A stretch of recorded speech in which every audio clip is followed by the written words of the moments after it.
waxaanu haddaanu nahay beesha jacsiyaad in jaamac garaad Ismaaciil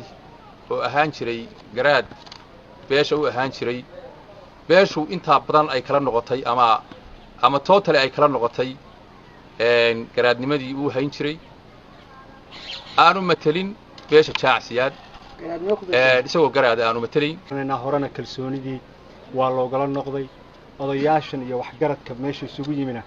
arrintaasay isku raaceen beelweynta jaamac siyaadal iyo dibad baa ha joogeene waxaan idin ogeysiis jaamac garaad Ismaaciil oo aabihii garaad ahaan jiray isaguna garaadkii dambe ahaaday inuu garaadnimadiisii ka tanaasulay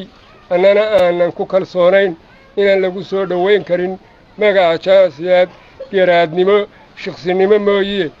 waxaanu haddaanu nahay beesha jacsiyaad in jaamac garaad Ismaaciil oo ahaan jiray garaad beesha u ahaan jiray beeshu inta badan ay kala noqotay ama total ay kala noqotay garaadnimadii uu hayn jiray aanu matalin beesha jacsiyaad isagoo garaad aanu matalin